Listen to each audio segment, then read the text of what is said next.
Hello, everybody.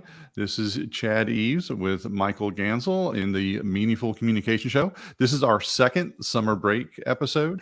So we're going to run the gamut of a couple different topics here. I'm here in Chicagoland at home base. Michael, you look like you are out and about terrorizing the countryside potentially. Yes, I am. I'm actually in Austerlitz, New York, and that is, I guess, in Columbia County, upstate New York, about probably 50 miles or so south of Albany, and just to the east, I'm sorry, just to the west of an area called Berkshire, the Berkshires, which is a sort of a mountain range that traverses New York, Massachusetts, Connecticut, and a little bit of Vermont.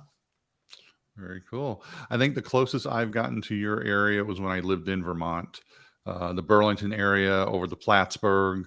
I've been to Nashua, New Hampshire. I'm not sure how far or close that is to where you are Far, right that's now. far. That's Yeah, very far. yeah, But it's all the Northeast, and it's one of my favorite places in the world. I love it yeah. here. Well, everywhere has their beauty spots. Some are a little easier to find than others. Uh, I know before we moved to the Midwest, kind of the perception was, oh, it's just like this big flat area.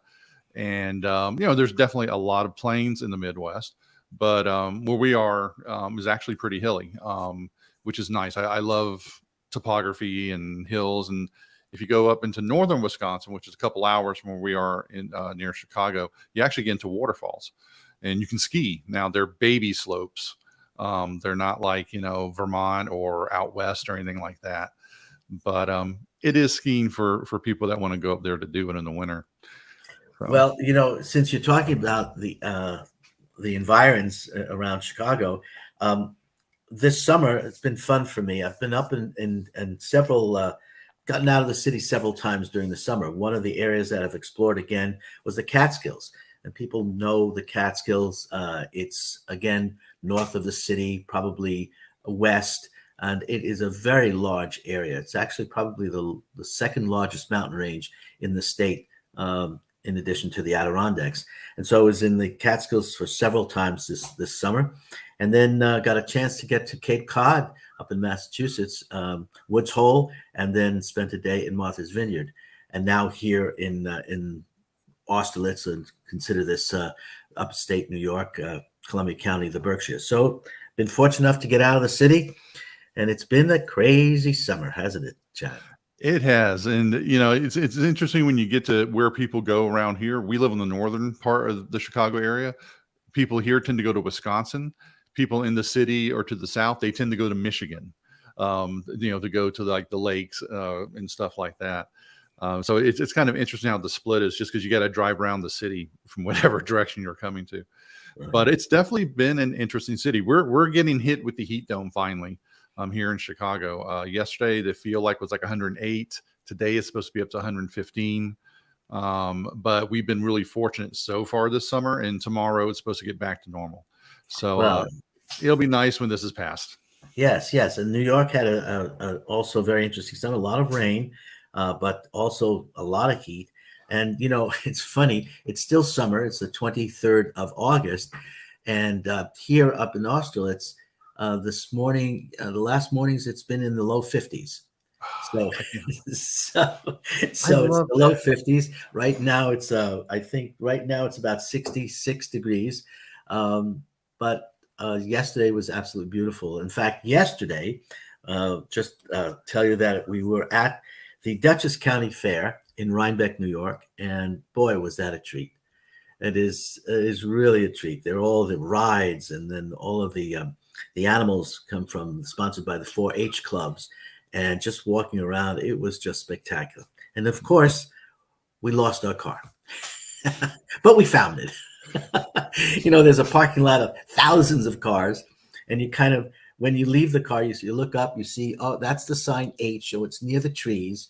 And I remember the car being in front of like a white line, and we had a little ride from our car to the gate. So I sort of lost track of where the car was. Well, it took another half hour to find the car, but we found it. That's a good thing, right? It So happened here we actually. are. that similar thing happened to me this past Tuesday. I was downtown in one of the office skyscrapers, and I had to run back to my car to get something. And I went down to the level in the parking garage. I walked out and like something's not right, and the levels are all set out exactly the same, but there was my Volvo was missing. I was like, well, this isn't right. And I went one floor down too many. Thankfully, it was just going up one story to be like, okay, there it is. Well, yes, I was thinking, where am I going to find my car? I kept looking for silver Subarus, and there were a lot of them, but they didn't have my license plates on them. So and heaven help you if you have a car like, I don't know about there, but here, black Honda Pilots, they are everywhere. And so if you have like a black Honda Pilot and they're just very very popular here. So this is our summer podcast. We were just kind of just yakking a little bit, talking about the summer. Hope we still have everybody's interest. So actually, let's find out what's new in the work world, Chad. So I understand that you have something new that's cooking. You want to tell us what's going on? Yeah, thanks for asking, Michael. We have actually we've had a podcast that we launched about 2 months ago. That's Executive Communication Brief. And the idea behind that was to offer coaching directly to people once a week in a 30-minute, 30-minute podcast. And so we've launched that, and we've also done a companion to that, Executive Communication Brief Plus, which is an online community that includes the podcast, but also video courses, video tutorial, informational videos. We're going to be doing live Q&A sessions on it. And it's really looking for a way to direct more of what I do with clients one-on-one. Just part of it is I want to be able to impact more people, and communication is one of those things where, it's something we use every day. And, whether you're in a C-suite, director, owner, there's always room to sharpen that saw, and also people that want to achieve that aspire to get to that level. And so how could we make it easier for people to access it? That's really what kind of inspired us to create this. It's something that we put content out every week, and really just looking at ways to get that information, to get that coaching into as many people's hands as possible, especially after the pandemic. It is just stunning how people's communication skills and social skills and everything else, how they have, degraded, in the space of a couple of years of what everybody has been through. So 30 minutes a week with the podcast, people can get some insights. Sometimes it's going to be reinforcing stuff, which is a lot of times what we need. There's things that most of us, we know, but it's not on top of mind or a different way to do something. And then the new content, we talk about what's coming up in the future, some forecasting, some trend analysis. But so that is the exciting thing that we've launched this summer. And I hope people will go and check it out. I'll put links, here in the show that you can go and check either one out. They have free trials, so no risk in checking it out. But sorry, go ahead, Michael. No, I interrupted you in mid-sentence. Why don't you finish that, and then I'll ask you a question. I was saying that has been the exciting thing that I've launched. Sounds great. So what type of person do you think you'd be attracting, and how will they find you? Well, for those of you that know me, my background comes out of engineering and computer science, information technology, and not exactly the skill set that is known for having the best communication skills. And that's a large part of what drove me to do this work. And about 6 years ago, I transitioned into doing this coaching full time from having a software company. So our first ideal client is someone that's working in one of the STEM fields: science, technology, engineering, mathematics. It's something that I can relate to. But we also do work with people outside that space. I have coaching clients that are outside of those spaces that have been referrals. So anyone that can really benefit from this is someone that's in a leadership role or aspiring to be in a leadership role. And the other thing to keep in mind too is people that are working with leaders. We go over some of that because people don't always know how to effectively communicate with someone that's running an organization. So ideally someone senior manager above and someone wanting to get to that, get to those levels. Yeah, and are these typically corporate people or small business people? What do you think? It's actually a pretty decent mix. We are targeting, we do some work with startups. This is a good tool for startups just because of the price point compared to when we coach one-on-one.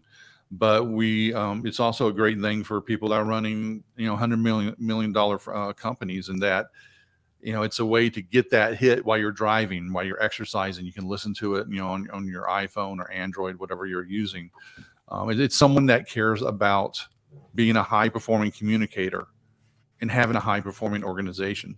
Because especially in the technology world, almost 60% of the projects that fail are because of bad communication. And how do we minimize this? Because when that happens, bad things happen to people. Companies fail, people lose jobs, and those are things that if we can avoid it, definitely should. I've been on the end of losing my job, of getting laid off, and a project failed, and it's not fun.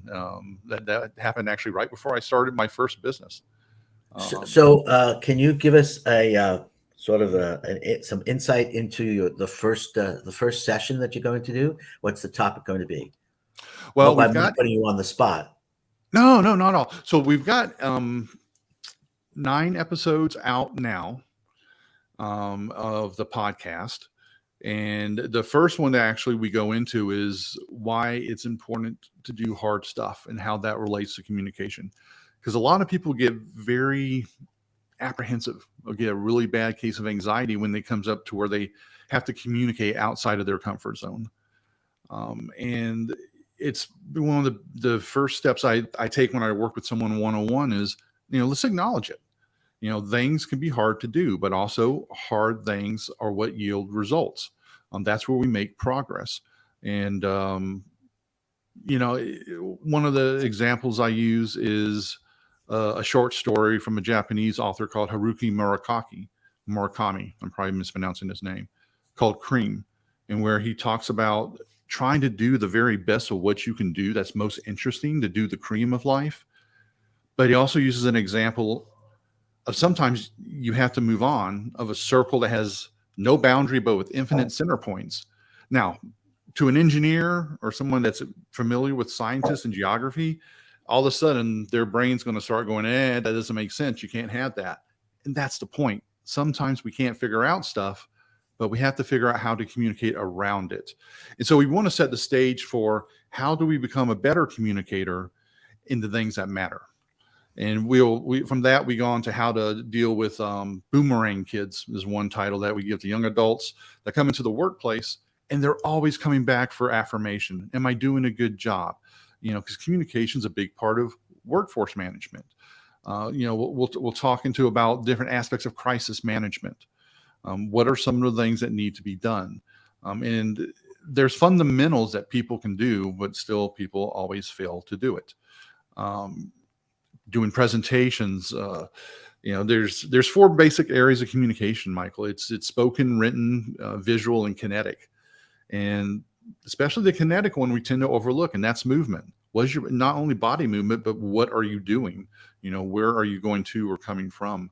So we look at taking a lot of the experience that I've gotten from over 3 decades of work, and also academic theory that I've gotten from going to Northwestern for my master's degree in communication, and bundling this so that people can attend and listen to the episodes and attend the live video events that we're going to do, and then figure out how they can apply it to make their work and their teams better. That's fascinating. It's very interesting. And so how will people find the executive communication brief? Well, that is the name of the website, executivecommunicationbrief.com. You can go to that. Also, if you search for that on Apple Podcast or Spotify Podcast, that will come up. And so this is a premium podcast for that with a trial on Apple. Unfortunately, Spotify doesn't offer a trial. But you can listen to the podcast there, or if you want a little bit deeper dive, you can go to executivecommunicationbrief.plus, which is a website that has a podcast in it, but also it's going to have our video content, links to our live events, and other activities. So what's that? Is there a charge for this? There is for the podcast. It's a premium podcast at $24.99 a month, and that's 2 hours of content a month. Which basically would, if you to work with a coach like myself one-on-one, that would be over $1,000. And then for the executive communication brief.plus, the fee for that is $74.99 with a lot of, for the content that we put out there, that would be over $3,000 to work with a communication coach at my level. So we're really trying to make this accessible for as many people as possible. If you're listening to this podcast, there will be a link below to where you can go and get a 10% discount that is good for the life of your subscription. So if you check it out and decide to stay with it, you'd have that reduced price for as long as your subscription is active. Wow, you've been very busy this summer. You just haven't been lying out there in the hot sun, huh? That's really pretty spectacular. And so one more last question is, what type of marketing are you going to do to tell people about this? And obviously you have the website, and but before they actually get to your website, you might have to tell them how to get there. So are you planning to do any marketing, actual reaching out to finding clients and customers? Yep. Well, we're doing some right here, right now. Thank you for asking about it, Michael. And a lot of it is the warm lead, the warm touch, people that I know. It's doing that. It's combined with, we're doing some mailing as well, and we're going to be doing some LinkedIn advertising as well, and different ways to get different types of eyeballs and interest, basically. And how do we, reach into hopefully offering something that people are going to find value in. So there's a lot of different marketing aspects that we're doing right now. We're doing the mailing. We're getting ready to spool up the LinkedIn advertising. Speaking at organizations, there's a number of different communication topics. If you're a member of a company or a civic organization, you're looking for some programming, reach out. One of the programs I'm offering right now is your end of the year communication to-do list of things to do to wrap up as we begin to enter this final quarter of 2023. That's a pretty popular one for organizations. So, it's doing it a multitude of different ways. And also something for that I have to thank you for, because earlier this year, you recommended a book to me called $100 Million Offers. And so Alex Hormozi. Yep. So I read that and had some interesting information in that for sure. And then he also just launched a book, $100 Million Leads. So been working through that. So, it's always about, where do you find the pieces of information that apply to you? And this here, connecting with people, and we were very fortunate to have discovered each other through a networking event and have become friends and colleagues. It's how do you relate? How do you learn? How do you share? Like with the book, there's bits and pieces that you can use. And I think this is true for most of the time when we read books. It's not, 100% of something, but I may not have never known about that. Even though turns out it's a very well-selling book. But I'm sure the new one is going to do just as well, if not better, for him, which is awesome. But, it's being active, and the thing about what I do is it's truly deeply personal to me.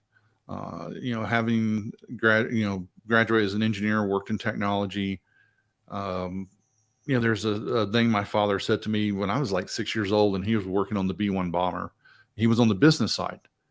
And it's weird what you remember when you're a kid, but he came home one time and complained about how the engineers and the scientists can make this plane do amazing things, but they couldn't explain it to people. And that's something that always stayed with me. And it's the reason why I switched into doing the communication work full time, and why it's really important for me to help the people that we create the technology and the solutions and everything that benefits so many people, but we have to be able to share why and how that works. Wow, that's really terrific. As I get to know you more, find out more and more about you, and I really find that very inspiring. So let's. What about yourself? I mean, this is only what I've been up to this summer. There's two of us here. What's going on? I don't think I've been as busy as you working. I think I've been more busier, just kind of enjoying the summer. And of course, come the fall, things will start getting into gear. And the fall is, September is right here. You ever notice how sort of time changes? Sort of come May, we're looking forward to the summer. In June, we're just getting into it. And then we've got July. And then we've got the mid-August. And then sort of the third week in August, things start to catch up. And then we realize, Labor Day is coming and Labor Day is here. And then once Labor Day is coming, boy, the calendar just all of a sudden just takes off. You've got Labor Day. And then, the holidays start coming up. Of course, we have the Jewish holidays, the Rosh Hashanah and Yom Kippur. But then, October, you get the Columbus Day. And then you get Halloween. And it's like, wow. Then, of course, Thanksgiving. And then, Christmas and Hanukkah. And it's like, wow, like the calendar just kind of just takes off. So I guess I'm just gearing up for that, just taking it easy, and then I'll get into high gear soon enough. Some of the things though that besides traveling, which I talked about earlier in the podcast, the Catskills and the Berkshires and Cape Cod, I've been thinking about putting together a little wine group called Wines of Reason. Kind of sound familiar, Voice of Reason. So my partner Matt, my friend Stefan, my friend Gerard, the four of us are putting together Wines of Reason. It'll be a website. It'll have some blog entries. It'll talk about different wines. It'll talk about the trade shows that we'll be going to and the wines that we'll be tasting. It'll be a lot of fun. And and we'll bring in some experts. I mean, quite frankly, I happen to love wine and happen to be a good collector of it. I have a few hundred bottles of wine, which actually sounds like a lot, but really isn't. Of course, I can tell you that I'm not going to drink any of these wines. I'll drink some of these wines in my lifetime, but not all of them. But the fun, like anything else, is collecting. And people ask me, what do I like best? Do I like red? Do I like white? Do I like rosés? I like wine. And I think that the point of this little group, Wines of Reason, is we're going to simplify it a little bit. We're not necessarily going to wax eloquently about all the things you can taste in the wine. We'll really come to wines that just are good or bad, indifferent, delicious, etc. And we'll give a little take of it on our own. So that's one of our things. That's one of my passions, and be working on that. So look for that Wines of Reason soon enough. And I think, as I said, gearing up for my consulting. As you know, I work with small and medium-sized businesses, and basically I am a strategic advisor helping them grow. And I've been fortunate enough to say that some of my clients have done extremely well during this hard time. Business has not been easy, but I think small and medium-sized businesses are out there, and the ones that I've worked with, fortunately, have been able to really weather the storm and grow. That's it for me on this side. I think we're just about hitting about 25 minutes. Want to give some commercials for our little podcast, Chad, and tell people how they can find us. Yeah, though I do have a question first, because one of the things I've always been impressed with your wine activity, and I got to tell you, I thought I have probably about 75 bottles of wine, and I thought, oh, I have a nice collection, and now I'm just like, I And have a you little. do. You do. Well, no, But but when I say I have a few hundred bottles, I know people who have, a lot, yeah. many times that. But what's your question? So my question is, so one thing I've always been impressed by is like when you travel and you do some of your wine trips and other vacations, you send wine home. Yes. And that's something that I've always, found interesting because, it's one of those things where like, oh, how difficult is that? How complicated is that? If it's domestic or international or stuff like that, as far as, how you're able to, it's probably easier nowadays. You just stick it in a box, I guess. But for a lay person, wine is always already has that kind of mystique in a certain way. That would be something that I know I would be interested to learn from Wines of Reason. Okay. Well, You I'll know, give you the quick and dirty. The first thing is it's not inexpensive to ship wine. That's number one. Number two, there are some places, if you're shipping domestically, there are some places that you cannot ship to from one state to another. And, that's easy enough to find out. You can always do a search on that. Secondly, you can UPS, you can go to UPS and they provide you with the box and the containers, and you can ship a case of wine rather easily. Just you can there's a fee for it. Of course, you pay for the material and then, of course, the shipping. But when I was in the Willamette Valley in Oregon, when was that? That was the end of April, early May. I actually had about 18 bottles of wine that I wanted to ship home, and I was able to basically do that, going to the UPS store and taking care of that. Another, when you ship internationally, that's expensive. That really is expensive. Probably it's a good thing not to buy wine in Europe relatively speaking, can be rather inexpensive. But if you want to ship it home, you're making that inexpensive wine expensive. But it's still, if it's part of your budget, then you go ahead and do it. You can also, the least expensive way, of course, I'm not sure how legal it is if you have a few bottles, 2 or 3 bottles, you just wrap them in your dirty clothes and your luggage and you take them home. But, that's another way. The other, of course, is that if you do go to a winery, and you buy the wine there, they will ship it for you. And they may or may not charge you for that, but they will not, they will ship only the wine that you buy from them. They will not ship other people's wine. So that sometimes is a limitation, because if you're not buying a case of wine or 6 bottles from a particular place, then you might have to just ship that wine on your own. Anyway, I think that answers the question. But I will say that the fun is bringing home, is shipping the wine from your travels and then being able to taste it at home. And also, one of the keys is to buy wine on your trips that you can't find here at home, because otherwise, why bother, right? You can go to your local wine store and buy the wine. So you tend to want to buy things that you cannot get at home. Now that's the wine story.